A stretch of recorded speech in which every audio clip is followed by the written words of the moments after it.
오늘 성경 말씀은 고린도전서 13장 보도록 하겠습니다. 1절부터 교독해서 읽겠습니다. 내가 사람의 방언과 천사의 말을 할지라도 사랑이 없으면 소리나는 구리와 울리는 꽹과리가 되고, 내가 예언하는 능력이 있어 모든 비밀과 모든 지식을 알고 또 산을 옮길 만한 모든 믿음이 있을지라도 사랑이 없으면 내가 아무것도 아니요. 내가 내게 있는 모든 것을 구제하고 또 내 몸을 불사르게 내어줄지라도 사랑이 없으면 내게 아무 유익이 없느니라.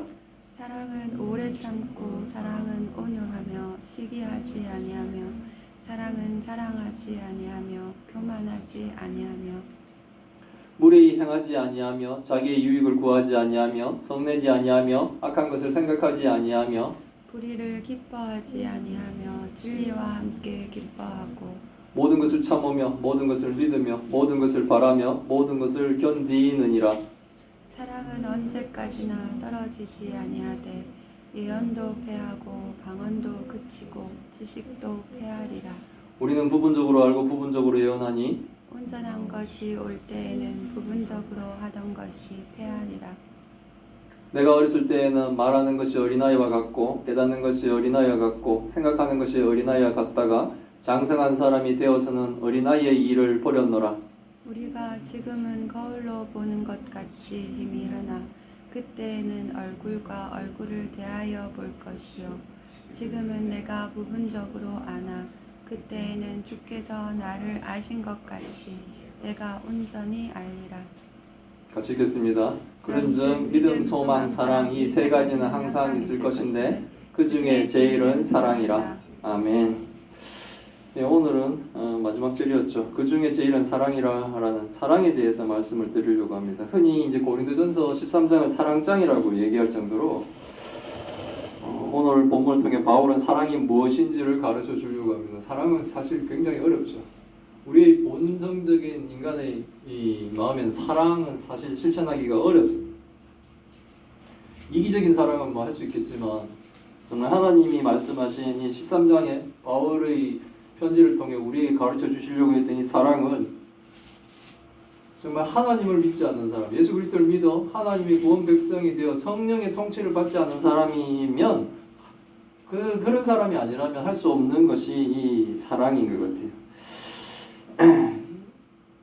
13장에 지금 사랑장이라고 그러는데 12장하고 굉장히 깊은 연관이 있습니다. 그러니까 은사와 연결하여서 은사가 하나님을 일을 하는데 매우 중요하고 또 은사는 대단한 능력이죠. 그런데 그보다 더 중요한 것은 사랑이며 사랑 없이 은사를 막 발휘한다고 하는 것은 아무 유익이 없다라고 바울은 가르치고 있는 겁니다. 바울은 무엇보다 사랑이 중요하다는 것을 설명하려고 합니다. 바울은 자신이 사람의 방언과 천사의 말을 한다 할지라도 사랑이 없다면 소리나는 구리요 울리는 꽹과리라 이렇게 얘기합니다. 사람의 방언이나 천사의 말 이거는 대단한 은사라는 얘기입니다.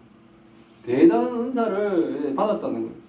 하지만 이 대단한 은사를 받고 이것을 사용함에 있어서도 사랑이 없는 방언과 천사의 말을 하는 것은 소리나는 구리나 울리는 꽹과리 이거 소음이라는 얘기예요. 그럼 엄청난 능력을 받았지만 엄청난 은사를 받았지만 그것에 사랑이 없다면 울리는 꽹과리나 소리나는 구리같이 그냥 소음에 불과하다, 하찮다. 오히려 뭡니까? 없는 게 낫다라고 얘기한다는 거죠. 2절은 같은 형식을 띠고 있습니다. 바울은 자신에게 예언하는 능력이 있어 모든 비밀과 모든 지식을 알더라도 엄청나죠. 우리가 성경을 통해 하나님을 배워가지만 우리가 하나님에 대해서 너무 몰라 계속 배우려고 하고 있습니다. 그런데 모든 비밀과 모든 지식을 다 안다는 거예요. 그리고 또 산을 옮길 만한 모든 믿음이 대단한 믿음이지 않습니까? 산을 옮길 수 있는 믿음, 엄청난 믿음입니다. 이런 것이 있더라도 사랑이 없다면 자신은 아무것도 아니다라고 얘기하는 거예요. 모든 비밀과 모든 지식을 안다는 것은 대단한 일입니다. 얼마나 대단합니까? 산을 옮길 만한 믿음은 또한 그 얼마나 큰 믿음이고 대단한 믿음입니다. 그런데 사랑이 없다면 아무 소용이 없다라고 얘기하는 거예요. 그만큼 사랑이 뭡니까? 중요하다는 거죠.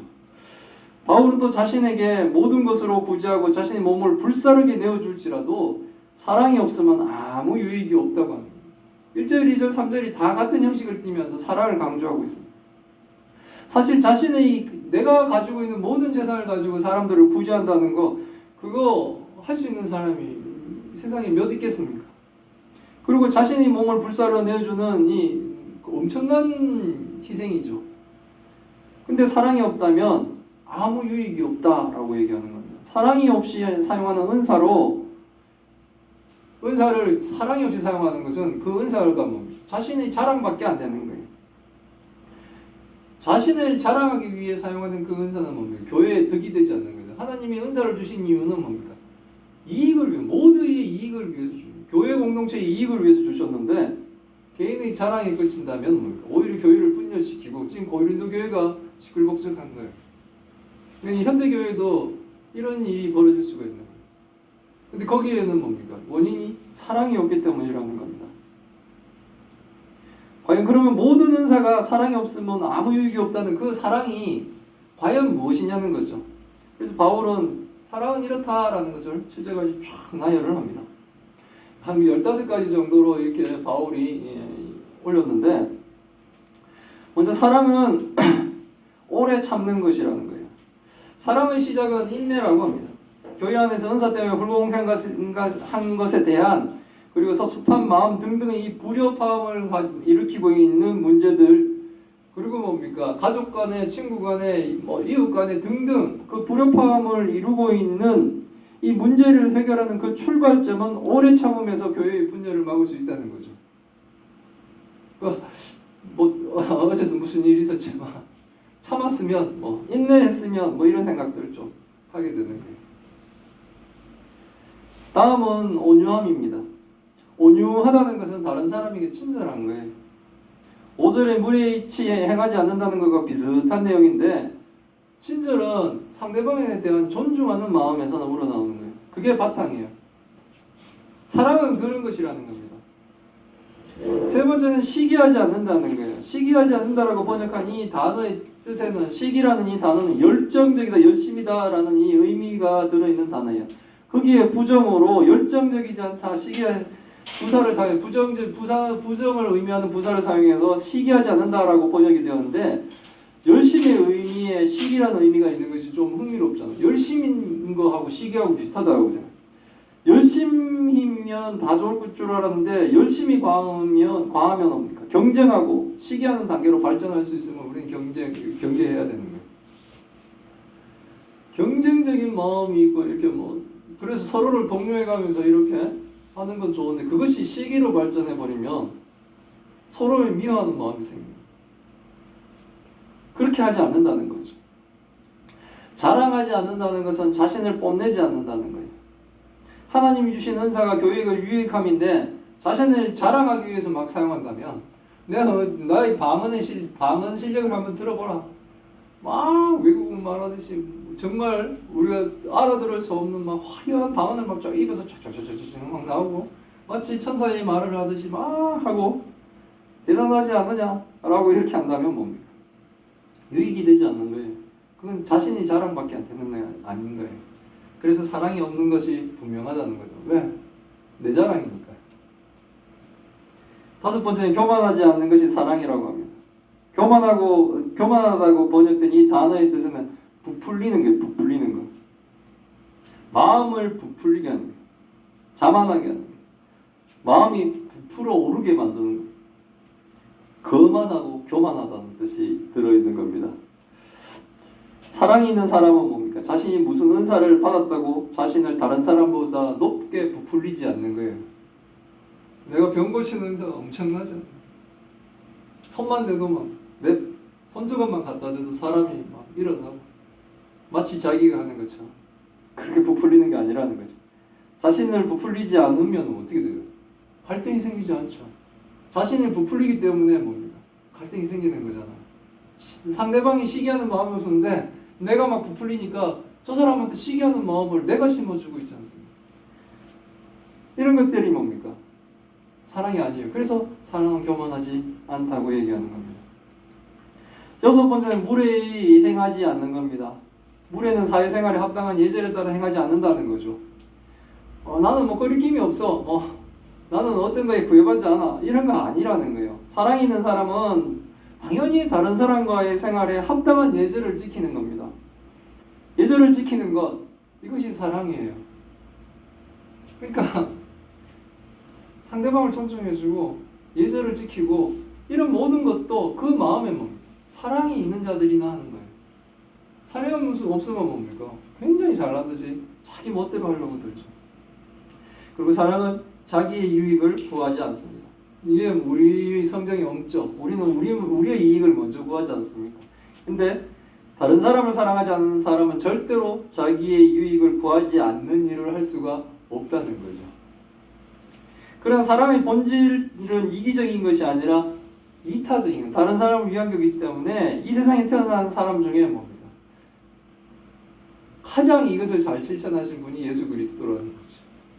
예수님은 거의 완벽하게 실천을 하셨어요. 우리는 예수님을 닮아가는 자이기 때문에 부족하지만 우리는 뭡니까? 예수님이 그 삶을 닮아가려고 하죠.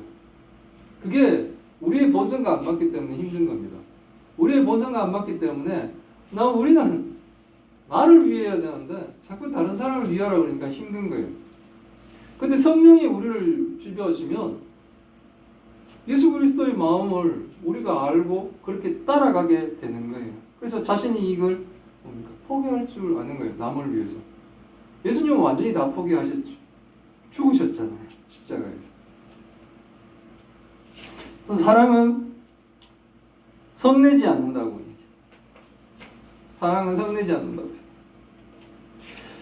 날카롭게 화내지 않는 것을 얘기하는 겁니다. 이게 잘 안 되죠. 악한 생각을 하면 다른 사람에게 악을 끼치거나 복수하는 것을 생각하지 않는다는 거예요. 악한 생각을 안 한다는 것은.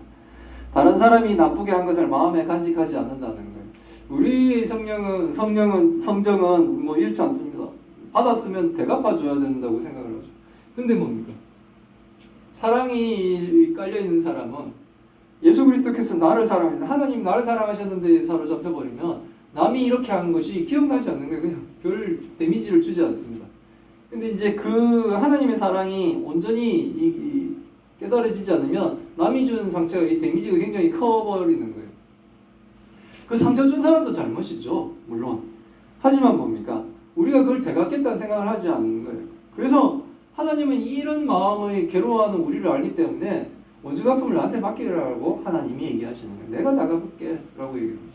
그보다 더한 건 뭡니까? 내가 하나님의 엄청난 사랑을 받았다는 것을 아는 것이 더 중요해요. 그렇게 되면 뭡니까? 내가 이런 큰 사랑도 받았는데 뭐 이 정도야 이렇게 되는 거예요. 그래서 하나님을 알면 알수록 그게 되는데 우리가 하나님을 잘 모르고 하나님을 잘 믿지 못하고 이러니까 예수 믿는다고 교회 다니고 하나님을 부르짖으면서도 으르릉 되는 거예요.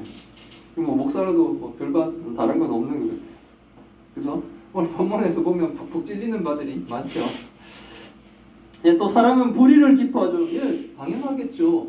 악을 어떻게 기뻐하겠습니까? 불의한 것을 기뻐하지 않냐면요, 진리와 함께 죄를 짓지 않고 진리와 함께 기뻐합니다. 이거는 불의를 기뻐하지 않을 뿐만 아니라 진리와 함께 기뻐합니다. 죄를 짓지 않으려고 죄인들과 어울리지 않으며 진리, 즉 하나님의 뜻을 기뻐합니다. 하나님의 뜻을. 하나님과 내 뜻이 충돌할 때 뭐 하나님의 뜻이 더 기쁘기 때문에 그쪽으로 확 간다는 거죠. 지금 사랑으로 막 이렇게 가르칠 때 이거 나는 못 받아들여 이런 부분들이 막 생긴다면 아니요, 이제 뭡니까? 우리는 못 받아들일 게 어딨어 라고 바뀌는 거죠. 하나님의 뜻이 옳다, 하나님의 진리가 맞다, 하나님의 진리가 기쁘다로 간다는 거예요. 그리고 7절에서는 이제 쫙 하죠. 12번째, 13번째, 14번째, 15번째 다 나옵니다. 모든 것을 참으며 모든 것을 믿으며, 믿는다는 건 하나님에 대한 믿음이에요. 하나님에 대한 초월성을 믿는 거예요. 사람을 믿는 게 아니고 환경을 믿는 게 아니라 하나님이 선한 것으로 해주실 것이다. 하나님이 우리를 지켜주실 거다. 그걸 못하면 뭡니까? 절망과 분노와 이런 걸로 쌓여버리는 거예요. 근데 그런 걸 믿어지는 거예요. 그게 사랑인 거예요. 모든 것을 바라며 기대한다는 겁니다. 이거는 바란다는 소망한다는 거죠. 하나님에 대한 소망. 모든 것을 견딘다는 것. 모든 것의 의미, 여기 모든 것을 참으며 모든 것을 믿으며 모든 것을 바라며 모든 것을 견딘다 할 때 이 모든이라는 이 단어는 항상이라는 뜻을 가지고 있어요. 그래서 항상 참으며 항상 믿으며 항상 바라며 항상 견딘다는 거예요. 힘들죠. 이게 사랑입니다. 그래서 사랑이 만만하지 않아요. 넉넉하지 않다는 겁니다. 우리의 성경으로는 사실 뭡니까? 이 15가지 중에 한 가지라도 제대로 할 수 있을까라고 생각할 만큼 이 사랑은 어렵고 내 본성은 불가능합니다. 그러나 이제 우리는 뭡니까? 옛날에 내가 아니기 때문에 가능해요. 옛날에 내가 됐으면 뭡니까? 이게 다 반대로 하면 딱 나죠. 근데 이제 예수 그리스도를 믿어 예수의 영, 성령의 역사로 성령의 가르침과 인도하심이 이제는 순종하는 자입니다. 예수 감 믿었을 때도 이 순종이 잘 안 이루어졌지만 이제는 뭡니까? 조금 시간이 지나가면서 성령님께 순종하는 이 훈련이 조금씩 계속 성장해 나가는 거예요.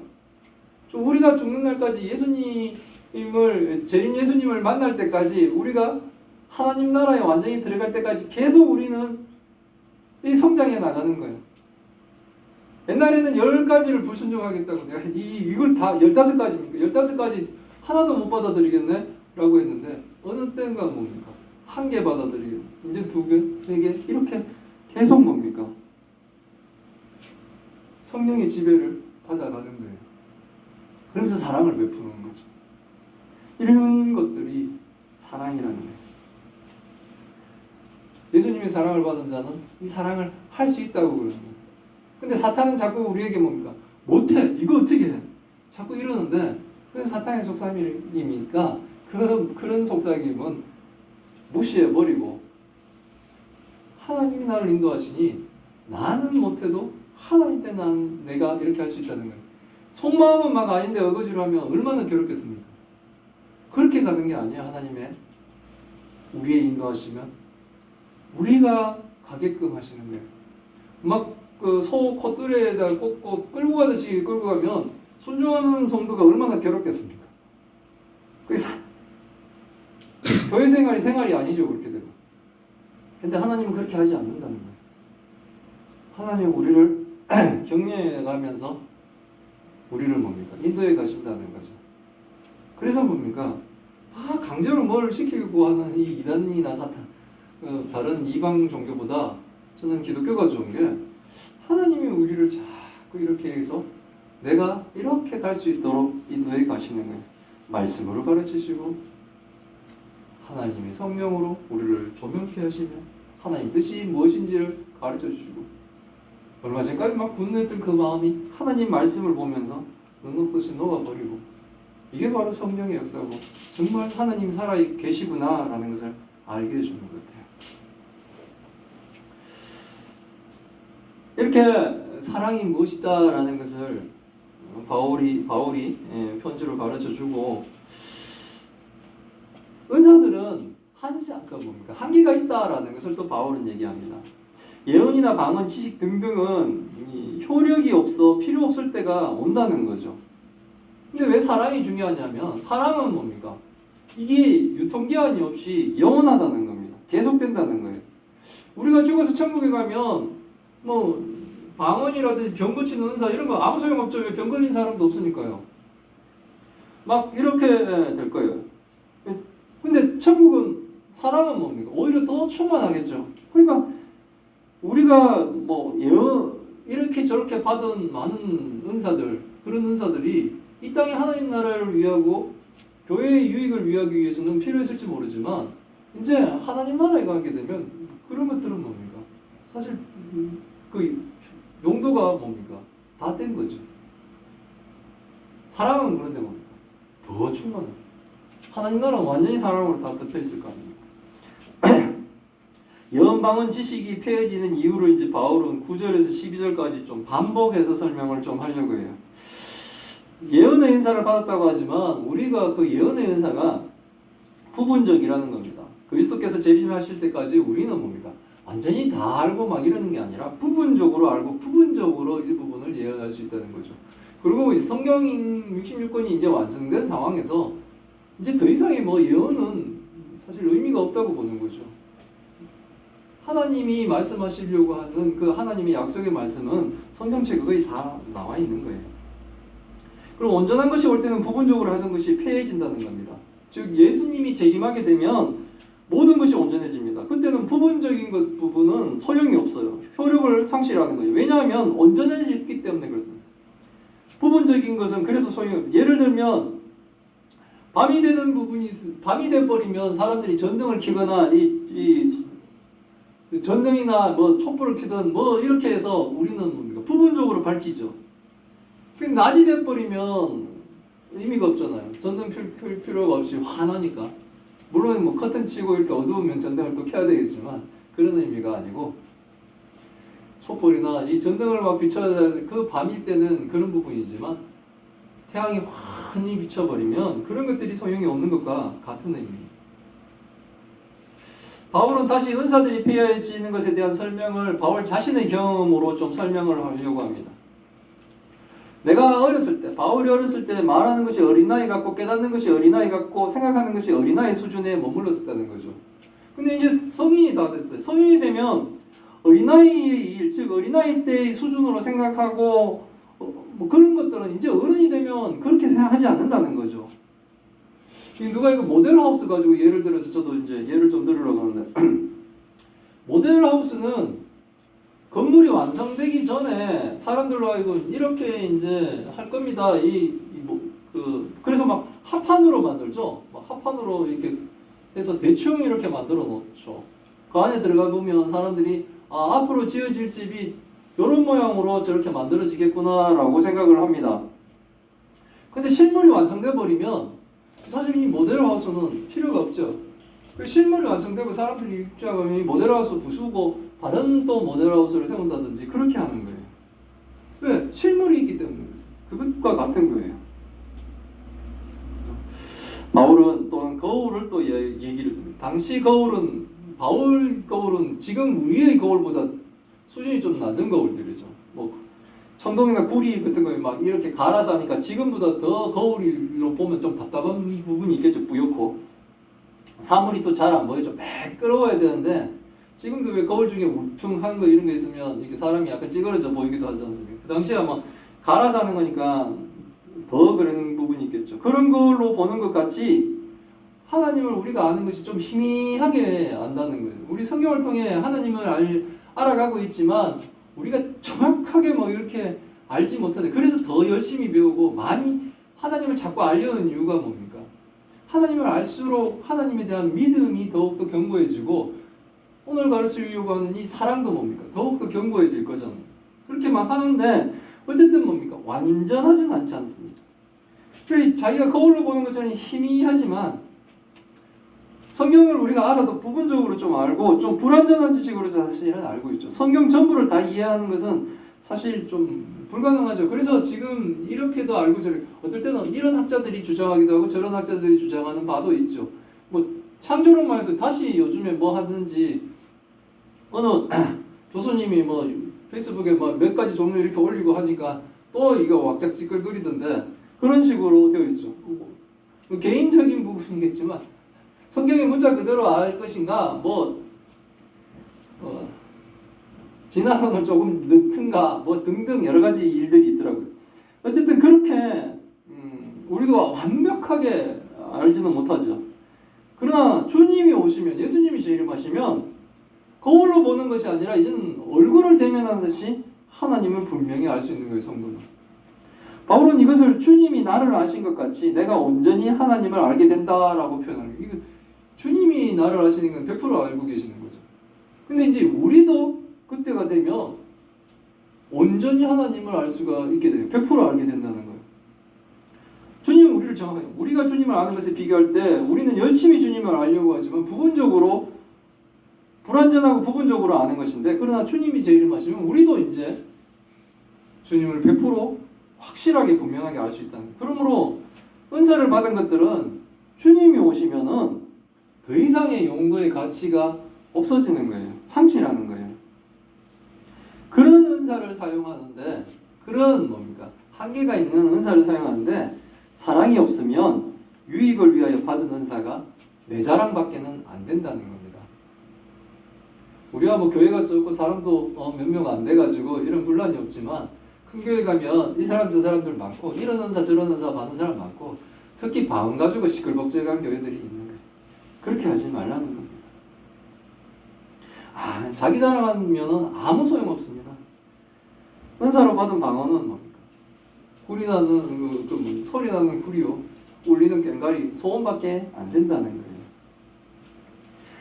바울은 결론처럼 말합니다. 그런즉 믿음, 소망, 사랑 이 세 가지는 다 중요합니다.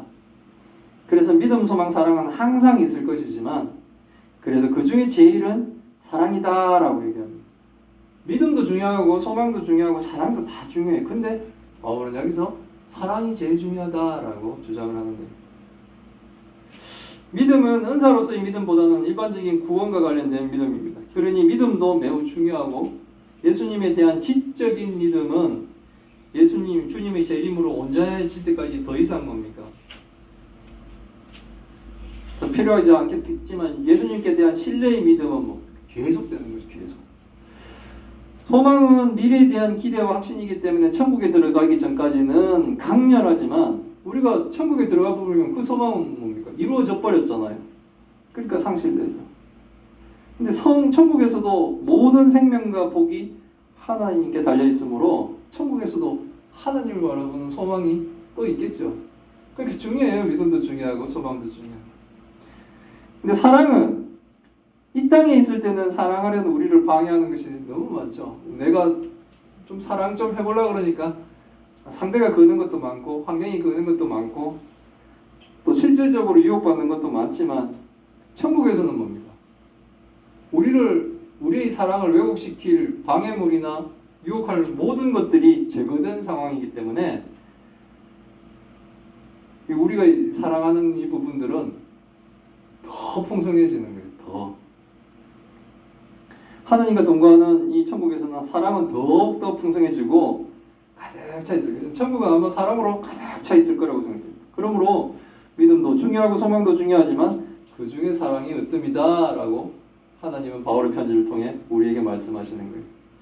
이 13장은 12장과 되게 연결이 되어 있습니다. 은사는 분명히 성령께서 주시는 하나님의 선물이고 교회에 유익한 것입니다. 그러나 사랑의 동기와 목적이 없이 그저 기능적인 은사로만 사용된다면 그 은사는 오히려 교회에 해가 될 수 있다라는 것을 우리에게 가르치고 있는 거예요. 그러므로 다른 사람을 위하고 교회의 덕을 세우기 위해서는 우리가 오래 참고 타인을 위해 자기를 희생할 수 있는 사랑이 가장 중요하고 필요하다고 말하는 겁니다. 우리가 그런 사랑을 할 수 있는 교회와 성도들이 다 되시기를 기원합니다. 아멘. 아멘. 예, 기도하겠습니다.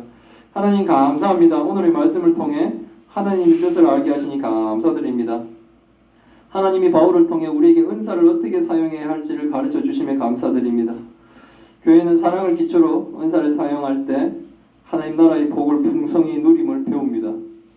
하나님, 우리가 주님의 사랑을 받은 성도로 주의 사랑을 할 수 있는 성도가 되게 하여 주옵소서. 교회는 사랑으로 은사를 사용하여 서로 유익을 누리게 하옵소서. 자기 자랑이 아닌 참된 사랑으로 사랑하게 하옵시고 영원히 지속될 사랑을 기대하며 소망하게 하옵소서. 사랑이 없는 은사는 아무 유익이 없음을 알게 하옵시고 사랑이 교회를 온전하게 하는 모든 능력을 소유하고 있음을 분명히 알고 교회를 온전케 하는 사랑을 하게 하여 주옵소서. 주님이 주시는 영원한 사랑으로 받은 은사를 더욱 유익하게 사용하게 하옵시고 교회가 주의 사랑의 공동체임을 알고 믿으며 서로 사랑하며 교회를 세워나가게 주님 도와주옵소서. 하나님, 또 큰 병으로 고통받고 있는 주의 딸들을 기억하여 주옵소서. 오랜 시간 힘든 시간들을 보내고 있습니다. 하나님, 놀라운 역사가 일어나게 하여 주옵시고 힘들어하고 있는 또 그 가족들도 위로하여 주옵소서. 이 모든 말씀 우리 주 예수 그리스도 이름으로 기도드리옵나이다. 아멘.